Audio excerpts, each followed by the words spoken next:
Hello and welcome to Indie Tea Talks. I'm Adam and this is Kitty, Hey. your hosts on a journey into indie music from across the north of England. Tune in as we explore the unique melodies, chat with talented artists, and create a space where you can discover your favourite artists like never before. So grab a brew, take a sip, listen, and enjoy with us. Today we've got the thrill of introducing Marnie Glum, a Yorkshire-based artist with musical journey spanning the realms of classical elegance and contemporary songwriting. With a background in violin and classical singing, Marnie's evolution into guitar-orientated composition showcases her dynamic range as a musician. Her songs, touching on themes from love to mental health, capture emotions with raw, authentic voice. Fresh from graduating uni, Marnie has taken the north of England by storm with her compelling live performances. So get ready to dive into the musical world of Marnie Glum as we explore her journey, influences, and creative artistry. Please welcome Marnie Glum. Hi, thanks so much for having me. Such a nice introduction as well. Thank you. Put a lot of time and effort into that. I can tell. I have actually become a bit of a stalker during this process. So. I know, I thought that when I read the... I was like, this is when well I read researched. I'm very impressed. When I read with a background in violin, I was like, he's done his research. Sometimes, needs must and all that. You've been brought up in York with classically trained parents. Or parent? Is it just your mum? Just the one, Just yeah. the one. That must have been a big part of your upbringing. So can you remember what the first thing kind of that inspired you into music was? Oh, well, I think I was definitely really lucky in that because my mum was so interested in music and she kind of went away from it for a while and then came back to it. So she's an oboist and she didn't touch the oboe for like, I don't know, like maybe like 10 years or something. And then she came back to it when I was maybe about 6, 8-ish. And then she kind of rediscovered it. So kind of watching her rediscover a love of music, I think is maybe what prompted me to pursue it in the first place. But I just always had like a genuine love and passion for it. And even though me and my mum, like, I don't think we play any of the same instruments, like we occupy quite different spaces in like the musical world, I guess. But I think that she's definitely taught me to love music and I've just kind of run with that, and she's always like really encouraged me. So both my parents or my family have just really encouraged me to kind of do what I want and be creative, and like I've had a lot of freedom in that way. So yeah, very lucky in that.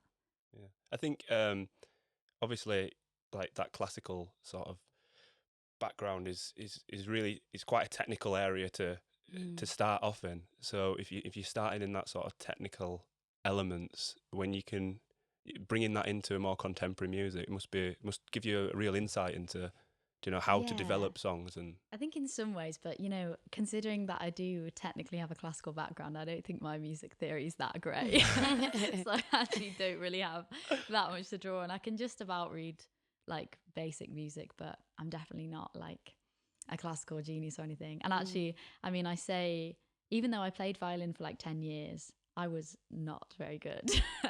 It's funny though how different you can be in such different realms of music from someone and still have the same love for it.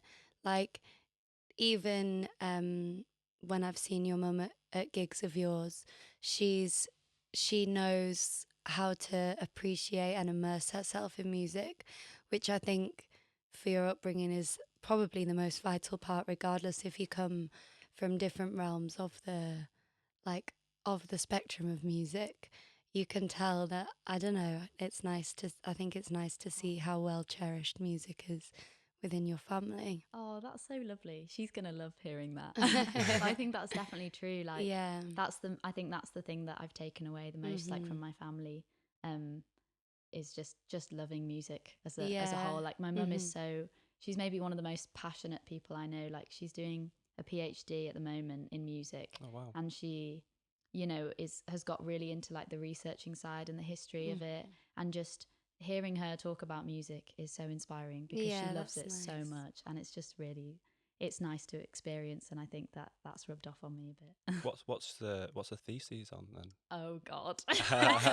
This is really putting you under the cosh now, isn't it? I have asked her so many times, and she's told me so many times. I don't think I can. I don't think I can explain it. Oh, someone's going to be in trouble when they watch this. She's not going to be happy. Maybe we should cut this bit out. Oh no, no chance, not now. Yeah, I've really put my foot in it now. Yeah. But I can tell you it's something very interesting. Oh, I just can't tell you the Brilliant. specifics. So you've just graduated from university studying music, I believe, and sort of dived headfirst into sort of music, live performances. What's the most like unexpected lesson that you've learned since embarking on your journey post university? Oh, that's interesting. The most unexpected lesson. I feel like something that I kind of knew would come as a nasty shock, or maybe not even a nasty shock, just a shock, but has still come as a shock, is kind of getting the balance right between work and play, I guess, with music. Because obviously, if it's a passion and it's something that you love, but it's also something you want to pursue as a career, I think that pretty much everyone I know struggles to get the balance right, because it's different for everybody. Like, I think some people kind of realize that they don't want it to be their main focus because they want to keep it as something that they love. And I think if they went full time with it, they couldn't keep that passion there. Whereas some people kind of only want to do that and actually find having any other jobs that aren't music related or any other distractions like too much for them. And I'm just kind of trying to figure out where I sit, because I think, yeah, it's definitely tricky coming straight out of doing full-time music all the time. And that formal environment as well, where, you know, definitely. With set deadlines and things like that, which doesn't exist in the real world of a freelance musician. You have to set them for yourself, which is horrible. And they're an ever moving target, aren't they? No, you know, I found that when I left uni, it was, you know, what do you mean I don't have to have it done by a certain date? Like, you know? Yeah, that's the scary part. You kind of have to hold yourself accountable. But I think actually so far, I'm kind of enjoying not having, because I've never been very good at meeting school deadlines. And I've always found that really hard. So I think it's really nice that I can take my own time and set my own. Like, I think that's something I'm trying to look at the positive side of it. And I think for me, it's a huge relief to have that burden of like academia off my shoulders, I guess, and just to be able to make whatever I want whenever I want. Like, I'm finding that really freeing, and I'm actually really enjoying it. I think actually I've come out of uni with quite like I ended up writing quite a lot after I submitted my final portfolio. That's which always really the way, annoying. isn't it? You get the creative cogs rolling, and they're always a little bit too late. Yeah, it is. But it's nice. It's just nice not to be bound by that anymore. Though I did really enjoy my university experience, but that was something I always found to be a challenge. So it's nice to be free of that. Yeah, I had the opposite experience really. The abundancy of choice. You know, like. I suppose it's a lot with, you know, when you've got like new versus old recording software, like you used to have to like make a decision. Like we were talking about this earlier on with the camera angles, and like trying to be too broad so that you can hone it in later. It's like, no, sometimes you just need to really make that decision and go, right, I'm going down this path. And I feel like for me, university really gave me that direction of which way to go. Then I was sort of brought out into the real world, and it's like, there's no one telling me which way to go now. Oh, crap. I'm going to have to make that decision myself. Yeah, especially in something like as versatile as music, when there's no straight career path. Like, in some ways, you've got complete freedom, but then it's like, which door do you open? Yeah. Like, which path do you go down? I do think for us personally, growing up in York, though, as well, we've been quite lucky to be surrounded by such a welcoming music scene anyway, that I do feel like even if you are unsure, coming from York, you're lucky enough that you can kind of like message people and be like, I'm thinking of doing this. Do you think it's a good idea? Or I feel like we're in quite a lucky position in York in general. With that kind of support network of like, it's so easy when you don't have deadlines and things like that to doubt yourself. And I think that's one thing I'm really grateful for, especially like knowing people like you or Laura or Adam or people from different parts of the music scene that you can message and be like, how do I do this? Yeah. Yeah. I don't know what I would do, like, because I mean that's the thing about the music industry, isn't it? I mean, I kind of hate even calling it an industry. Yeah. Because I think when people picture music industry, they picture like big, scary, like A&Rs and managers. Yeah. But actually, like the music industry that I know and love is people from like all sorts of different backgrounds coming together and being a community. And like, I don't know, I think it is really lovely how many people just want to help you and how many people you have the opportunity to help as well. Like, I've always really, really enjoyed that side of it. Cool stuff. So you've been performing pretty much predominantly in the north sort of areas around of England. Is there any like behind the scenes stories from one of your gigs that you can kind of, that made you feel a bit more connected to your audience, or that kind of I don't know, steered you into a new path, or give you some new insight into how you were going to carry on moving forwards with your like career in music? Yeah, that's a good question. I mean, I think I've done a lot of gigs like in really cool places and a lot of gigs in really strange places. Yeah, we were Like, chatting about this before, weren't we? Of like just the whole different range of gigs you end up doing. It is crazy, and the vast majority of them have been so fun. But I feel like the ones where I've felt like a significant event has taken place have been the ones where people have really emotionally connected to the songs in some way. I remember one of my first ever gigs. I was playing in this pub, and there was like it was basically my family, some of my friends, and then maybe like 2 other people there. And I was just happy that people wanted to listen to me. Like, I was thrilled, so I had a great time. And then afterwards, someone came up to me, and he was really, really nice, and he told me that one of the lyrics in my song, I used to have a song years and years ago that I wrote. I think I wrote it when I was about 15 or 16, and the lyrics to the chorus were, I'm no fun when I'm sober, too I sad love when that I'm drunk. song. Yeah, Such what a good throwback. song. Is that on your EP that you released then? Yeah. So the EP under my real secret name, Charlotte, which is still up on Spotify, because I'm still really, really proud of it. Those were the first songs that I ever wrote and performed. So yeah, it's definitely very special to me. But I remember a guy coming up after I played that set and said that song really connected with him because I actually felt incredibly out of my depth, because I think I was 18 and fresh out of sixth form and didn't really know what I was doing. And he said actually he really connected with those lyrics because he'd had a problem with alcohol for a really long time. And then I was like, well, that's crazy, because I think those lyrics mean probably more to him than they do to me.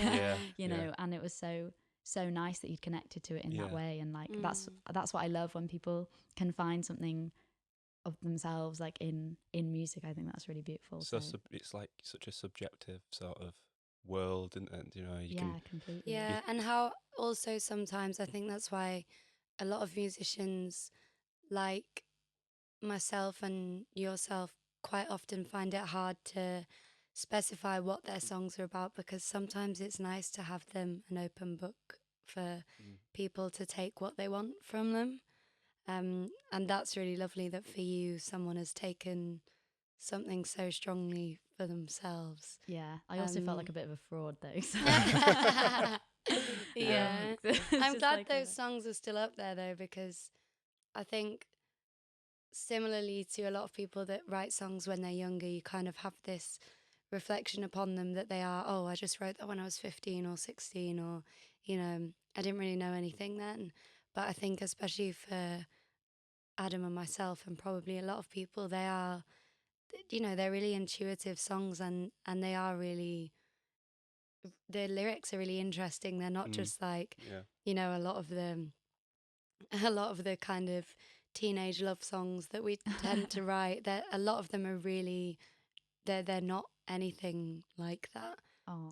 So I'm glad they're still there. I listen to them sometimes. Oh, do you? Yeah. I mean, it's funny. I kind of I kind of forget they're there, like, because I don't really go back and listen to it very much. But I did recently, like last month, because I think someone brought it up, and I was like, yeah, I forgot about that. I forgot I did that.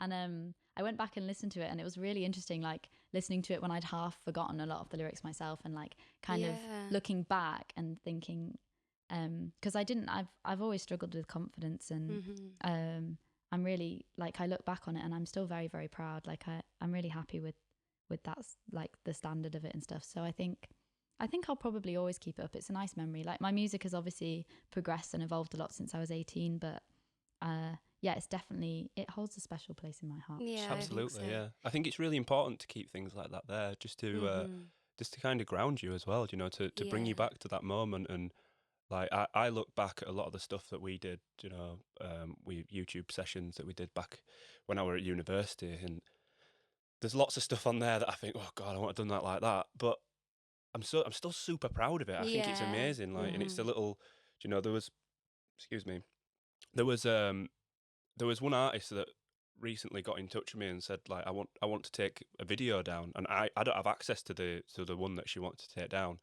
And I'm like, why do you want to take it down? She's like, well, I'm better than that now. Like, yeah, but that was a moment. Like, it was actually one of the most popular songs on the channel, Oh, and it's interesting. amazing. Yeah. Like, I absolutely love it. I listen to it all the time because I think it's brilliant.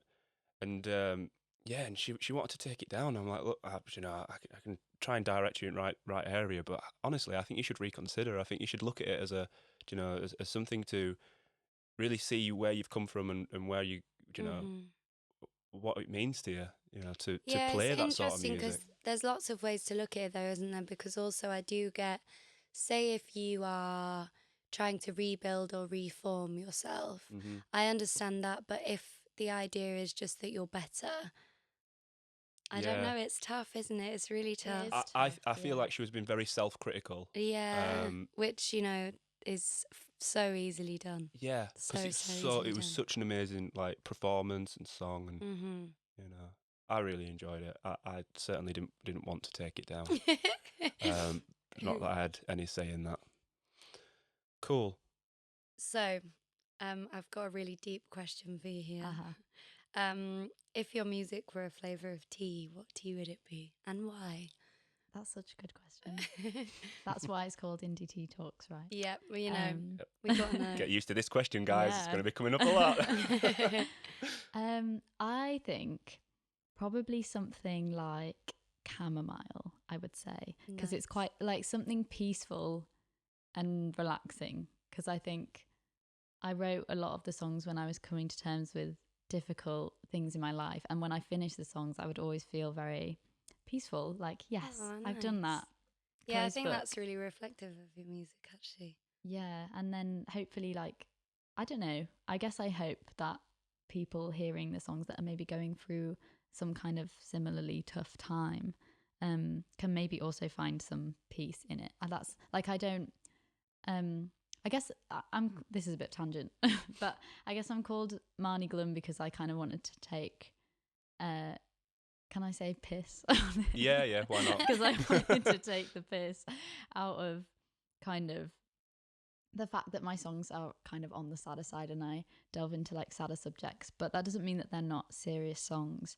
And I think that I don't want to just bum everybody out. Like, that's never been my aim. I just kind of want to make something nice out of something sad, you know. Yeah, I don't get that. I don't get that feeling from it. It's not a. That's good. It's quite I don't know. I think sometimes sad songs have this strange effect that can be very uplifting. Yeah. And I think that's kind of the direction that yours go down. Well, and also a kind of a warmth in knowing that lots of people feel that way. I think that's something that's quite overlooked with. I know that personally we both poke fun at ourselves for having sad songs. We do love a sad song. But also that's because, like, you know, I grew up listening to music like that. And I think similarly for you, like, probably with a lot of your favourite artists, you maybe listened to them and went, oh, do you know what? I really relate to that. And I feel some kind of warmth in the idea that someone else feels like that. And I think although you might, I don't know, be quite modest on that idea, I think probably a lot of people find peace in your songs with that. I hope so. Yeah, I think so. And I also think with your songs, because you have that kind of folky tone to you, it's not, they still feel that like fuzzy warmth and like an uplifting kind of, I don't know, an uplifting note behind them. But yeah. Yeah, I think that is my aim when Mhm. I do write. I think I never used to, but now I do write often with the listener in mind a lot more than I used to. And at first I was a bit Yeah. afraid of that. I was like, no, I'm not writing for me. But then I realized actually I am writing for me. It's not really Yeah. changed, Yeah. but it's kind Mhm. of nice to consider your audience in that way. And like I think more about how I want the listener to feel when they hear it. Like, and I think Yeah. that's actually really Which helps is with a really songwriting. impressive way of writing, like Takes me to ages. like to know how someone's gonna feel when they listen to something is I it's guess you pretty can never cool. really know, can you? Like, Mhm. I No. don't know if you ever try and listen back to your own music. I do this a lot too much. I don't think it's maybe, I don't know if it's a good exercise, but if I am listening to like a new mix or something, I'll try and imagine that it's not me. And I'll try and imagine, like, okay, imagine if this just came on the radio Yeah, or up on that's really Spotify. hard to Like, do, isn't it? it's kind of impossible. I don't, To disassociate yourself. yeah, it's hard to do. I should probably Mhm. stop trying. No, I think I was the same with the EP though, where I tried to imagine I'd never heard it before, which is impossible because your brain is far too clever Yeah, for that kind exactly. of thing. But I know what you mean, where it's sometimes you want to approach things with a completely clear head. I guess that's why it's good having other people on board as well that maybe aren't part of the band or aren't part of the. Yeah. Yeah. 100%. Like, to some extent, I'd love it if I was able to do a lot more independently. Like, I've started producing kind of demos and stuff, which has Mhm. been really helpful because now I can take it to a producer and be like, can you do this but better? Yeah, and have a Basically. and have a It's, baseline yeah, of what you want it to sound like. exactly. Yeah. And I think through uni as well, like, I've kind of become educated enough on production that I know what I'm talking about, but I can't yet do my own stuff to the same standard. But then to some extent I'm like, would I even want that? Like, would I even want to hold myself up in a room by myself and be the only thing contributing to this music? I mean, I've Mm. always enjoyed collaborating with other people. I've always enjoyed like sharing that creative experience. I don't know if I would want to do it Takes any other away from the way, you know. experience But itself. I have so much respect for people who produce, like, you know, the people who write, produce, mix, master their own music. I think it's so impressive. Yeah, especially to have that kind of belief in. Definitely. I think that's maybe the hardest part, like, Mm. because the whole time you're second guessing yourself. Like, I mean, when I finish writing a song, I'm like, I show it to someone, I'm like, how is this? Do you like it? And then sometimes that feedback, like, helps me change, rearrange it. And Yeah, yeah, like, there's so many other people involved in the process. Yeah. that actually leads really nicely into what we'd like to ask you next. So, upon that, if you could collaborate with any artist, living or not, who would it be? It changes all the time. Yeah, me too. I Yeah. think about this a lot. But I think at the moment it would definitely be Madison Cunningham. I absolutely love everything she's ever done. I Mhm. think, I've only seen one live session of her. oh, which one was it? I have no idea. Oh, It was like a dark a dark room. She was on a black Mm, stage. okay.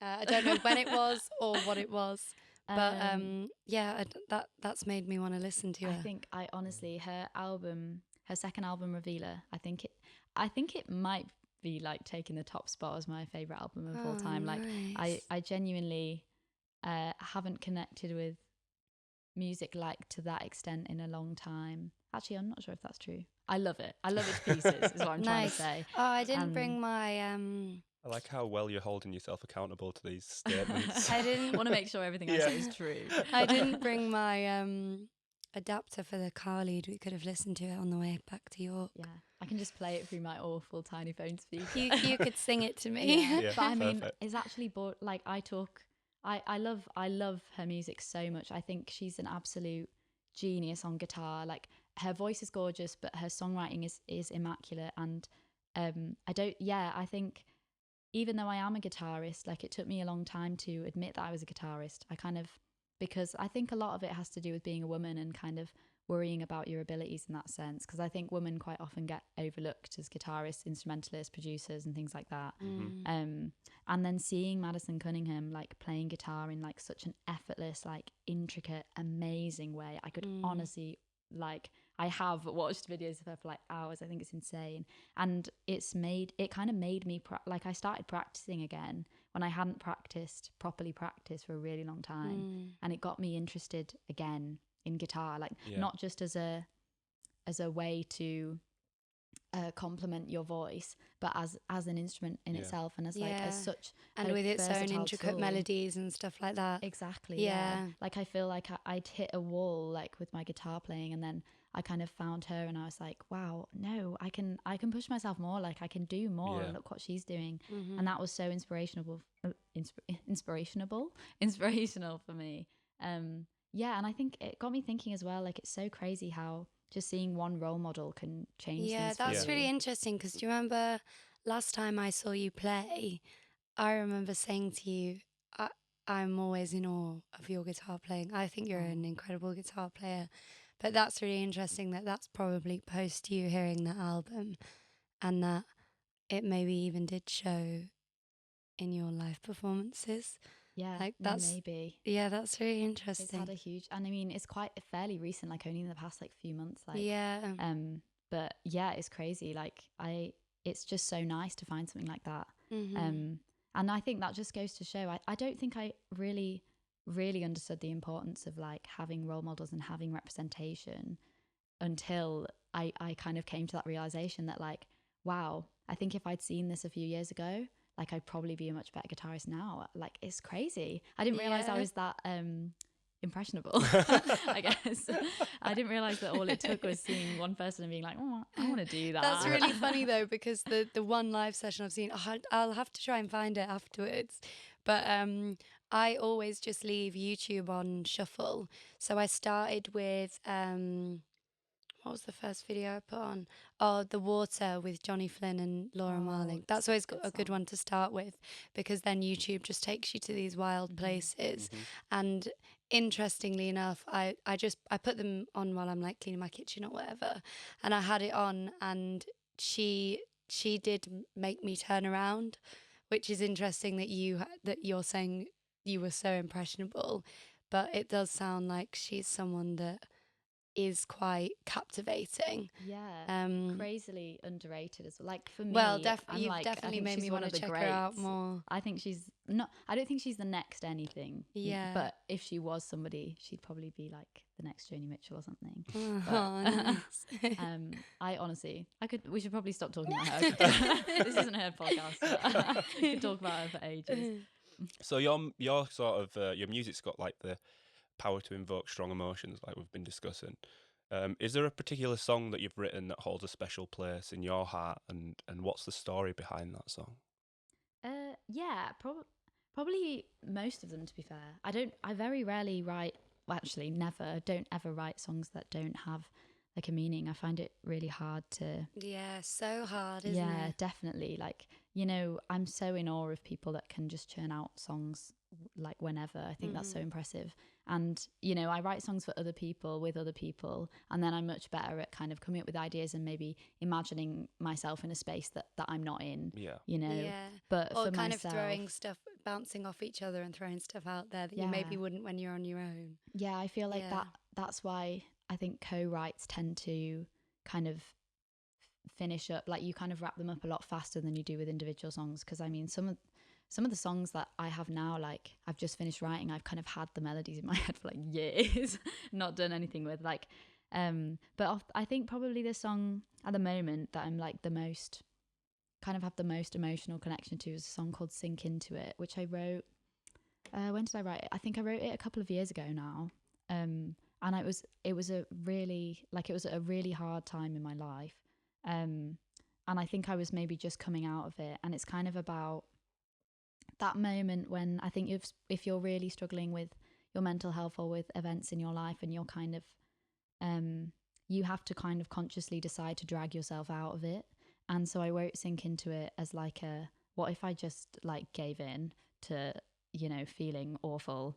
And yeah, I think it's weird because I still play it now, and I don't think it sounds, considering it's a miserable topic, I don't think it sounds like a miserable song. And I come back to it now, and I think it's kind of taken on a new meaning for me now. Because when I revisit it now, like when I did pull myself out of it and I did get better and like I was helped by so many people, it kind of makes me think about, I feel very, I don't know what the word is, like, I guess maybe it feels a bit cathartic singing it, because it's like reminding myself that I did pull myself out of that really hard time. And that ultimately, like, there is a light at the end of the tunnel, I guess, to use a really, really cheesy phrase, like that there was an end to it. And so I can like revisit that moment and like acknowledge it, and also find some kind of like closure in that was a time in my life that has now passed. And as a little reminder to yourself that, you know, for maybe if and when there is a next time you feel that way, you know, that you can reflect upon the fact that, you know, you've pulled yourself out of it before. And I think that's really nice. Songs can, especially songs you've written yourself, they change their meaning throughout. Yeah, definitely. Especially because like the direction I went with the song was kind of like imagining like sorry to get super deep dark, but kind of imagining depression as like an old friend that you're kind of greeting, an old friend that drags you down, makes you feel awful, but you're kind of okay with it. So it's like, oh yeah, just take me by the hand, just like walk with me, like just take me and like just let me sink into it completely. But it's nice like coming back to those same lyrics, because I think they could also be interpreted as like someone kind of helping you out, like someone leading you by the hand and like taking you away to a place where you can feel better, and like lifting you out, like you're sinking into something positive rather than something negative. So I don't know, I do, I definitely feel very emotionally connected to that song. I always will, I think, just because it's so personal. It's personal. It's probably the most personal song I have. Like it was definitely hard to write. And hard to perform as well, aren't they? Because Adam and I had this conversation recently where sometimes at the end of my gigs, people are like, mate, you all right? Like, and especially then, like, I don't know if you have close friends and family, like watching your performance, it is a very personal song to play live, I think. But again, coming back to that, you know, someone in that audience might listen and be like, oh man, I really feel that way. So and I mean that's what I want to do, really. Like if someone can connect with it, then like that's my job done, I guess. And being able to talk about it like this now, it's such, you know, mental health is such a it's such a taboo subject in so many parts of culture now, and even like I feel like there's been a big uplift in people being able to speak openly about it without having that sort of negative connotation and ramifications of it, you know. And it's not everybody's got, you know, some form of mental health, you know, related issues, even if it's only very small, or you know, people that obviously suffer really badly with it, you know. And being able to come on a podcast and talk about it, you know, it might even just discussing your methodology behind the song might be really inspirational for somebody, you know, who may never have listened to it or ever listened to it. You know, it's just broadening that subject, and I think it's really important that we, you know, not just in the music industry, but in every part of life, get into that. Continue to do that. Normalise it. We need to normalise the fact that people, you know, go through shitty times. And, completely. You know, I think it's singing about it, or, you know, I've seen a lot of like creative artistic-y video stuff that go into it as well. I think it's a really hot topic that we should be pushing and promoting more. It is, and it's really hard to get the balance right, like as an artist, between like wanting to keep some privacy in your personal life, and you don't want to kind of like, well, I think everyone's different, isn't it? Because some people don't mind talking about that stuff publicly, and then some people would rather. So for me, like, I think I've started to find a balance between like, talking about like these personal issues while also like maintaining some sense of like I'm not just pouring my entire and soul out to also like broadening everybody who it asks. so it's not so in depth that it can only be about you. Yeah, Completely. Yeah. Generalizing it almost. Are you gonna play a song for us? I can. I can play a song. What song is it? So this one is quite a new one. It's called Fairweather.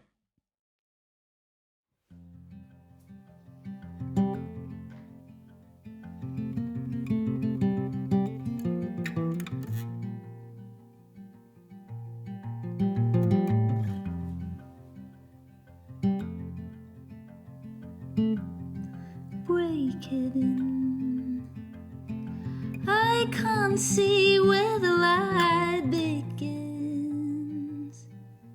how the light gets in. One more dose. I'm moving, but I'm standing too close. You can see all my faults. It's not on you, you need the sun. Fair weather.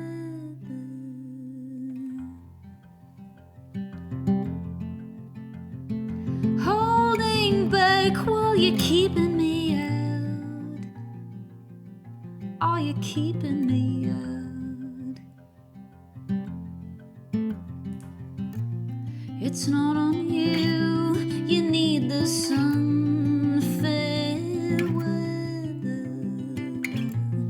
It's not on you, you needed some fair weather.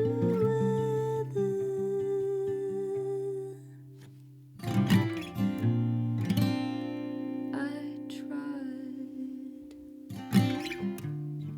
You knew I was falling behind every time. You still led the way somewhere out of my sight. Always staying just outside of my reach, somewhere where the light gets in, somewhere the light gets in, somewhere where the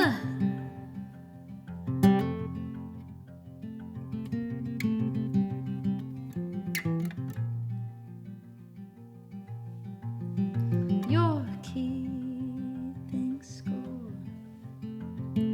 I know I'm not much fun anymore when side by side I try to find where the pain in you lies, why it's something to hide.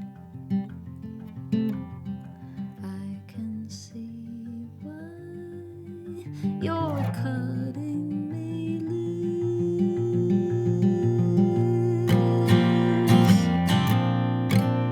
I tried. You knew I was falling behind every time. You still led the way somewhere out of my sight. Always staying just outside of my reach. But maybe I can make it by the skin of my teeth, somewhere where the light gets in, somewhere the light gets in, somewhere where the light gets in, somewhere the light gets in, somewhere where the light gets in, somewhere the light gets in, somewhere where the light gets in, somewhere the light gets in, somewhere where the light gets in, somewhere where the light gets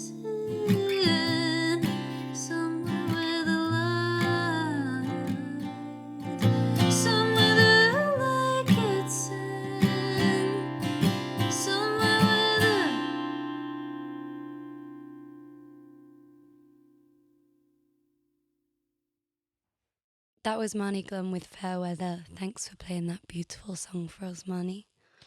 So, have you got any insights to any upcoming projects that you're excited to be working on or coming up in the future? Yeah, I do actually.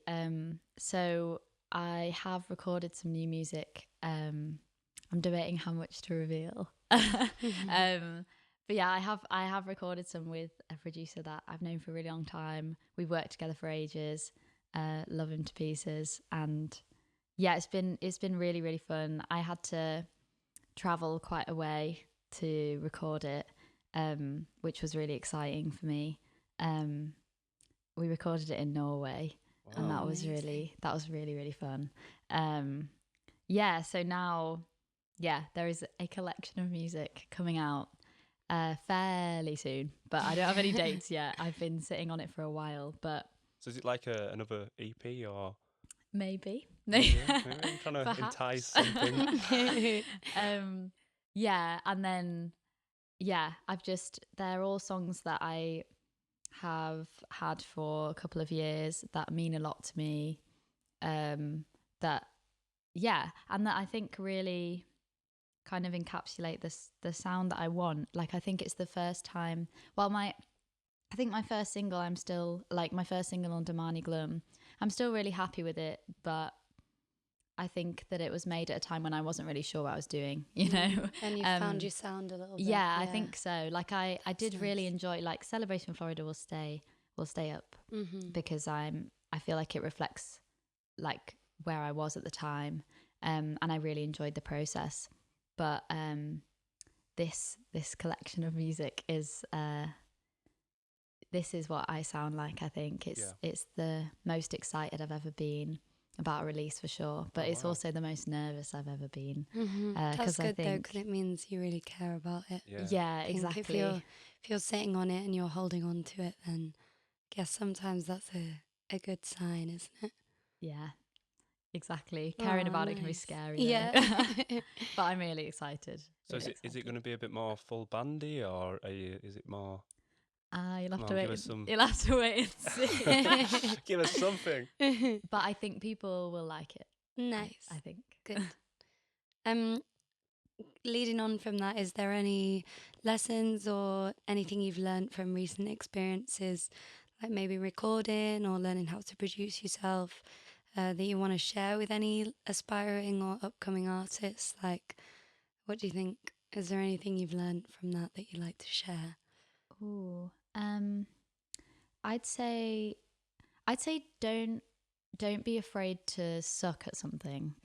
That's because I think that a lot of people, definitely me included, like maybe if you've got really comfortable like at a certain instrument or in a certain area of music, like it can be quite difficult to suddenly start from scratch with something else, and then you feel like a total beginner. And I think that like a lot of people carry like shame with them of feeling like they're bad at something. Yeah. But honestly, I would just say like revel in being bad at something, and like because that gives you absolute freedom to do whatever you want. So yeah, and room for progress as well. massive. I guess. Like you can make strides so fast. Like I know so many people who say, oh yeah, I tried to play guitar but I just couldn't. And it's not that they couldn't, it's that I think they were nervous about don't being, do as they're told. yeah, with the like first time it's you a play, real slog. Like learning an instrument, there's a reason why most people quit before they get really good, because it's a lot of effort. But I think don't be afraid to suck at things. Nice. I like suck that. at things, I'll be take bad that. at things. Yeah. There's a thing that kept popping up on my Facebook, and it was like, I think like the first time you drive a car, you rubbish at it. The first time that you write a sentence, you rubbish at it. So, and it were like a list of things like that. So don't be deterred by the fact that something's not as you want it to be, because it takes time, it takes practice. But you've got to put yourself out there into that domain to ever get anything out of it. Completely. I think that's one of the reasons why I think kids like us tend to be so creative, is because they're not as deterred by like worrying about being bad at it. They don't. And then when they get older and they worry about, oh, I won't show this painting, I don't think it's very good. Like it's so easy for them to just stop doing it, because the I social think pressure. I think we've got a tendency to like try and monetize like any hobby we have, or like try and kind of measure its worth. Like, but maybe make music just to make it, like, Yeah. and write just to write. And Yeah, I think lockdown was good for that with a lot of musicians because it was music without pressure, yeah, which I think absolutely. is, I mean, it's a horrible. You probably a lot of musicians felt very guilty about it, but I think a lot of us had a really nice time making lots of music without any deadline or pressure or live performance. Yeah, for sure. An insane amount of good music came out. Yeah, Like, it was definitely. crazy, actually. Yeah. Are you ready to play us another track? I am. I'm so ready. Okay, so what song are you going to be gracing us with this time? So this one is called Polaroid Ghosts. Lovely stuff. Thank you very much.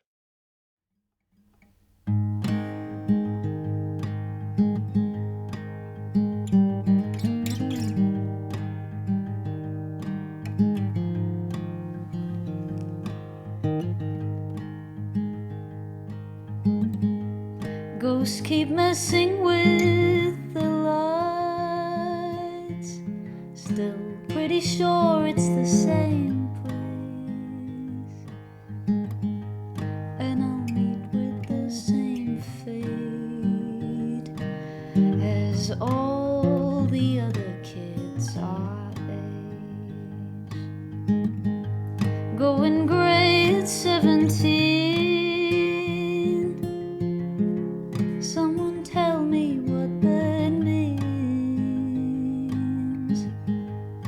I still feel like a child, safer to crawl back home than stumble into the world.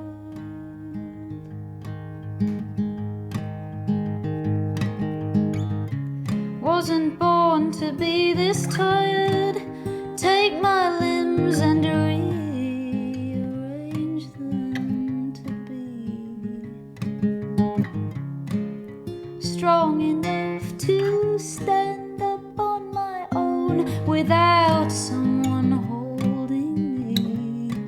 Since I was small, I've become someone I don't really know.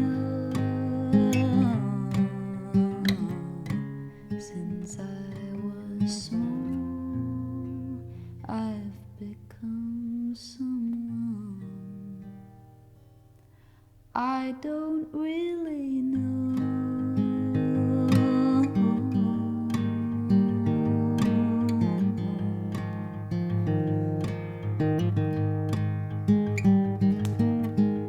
Life was in Polaroid shade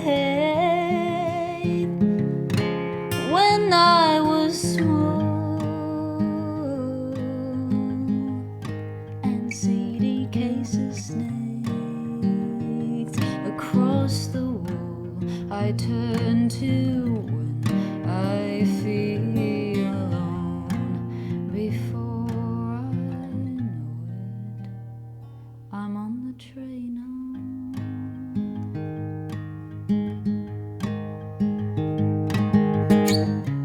Wasn't born to be this tired. Take my time and rewind it for me. Then maybe I could find a place to reach a state of recovery. Since I was small, I've become someone I don't really know. Since I was small, I've become someone I don't really know.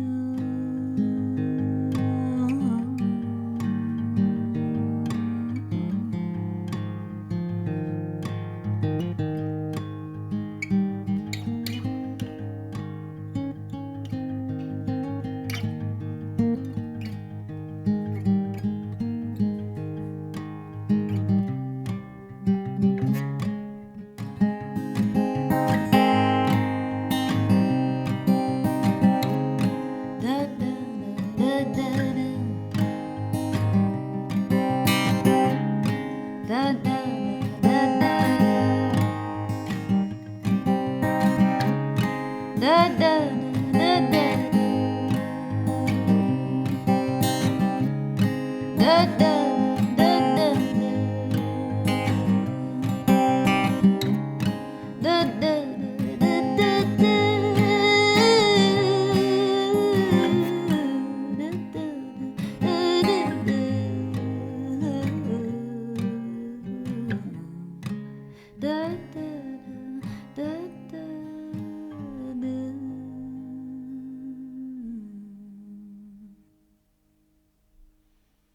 So, would you like to tell us a little bit about Polaroid Ghosts?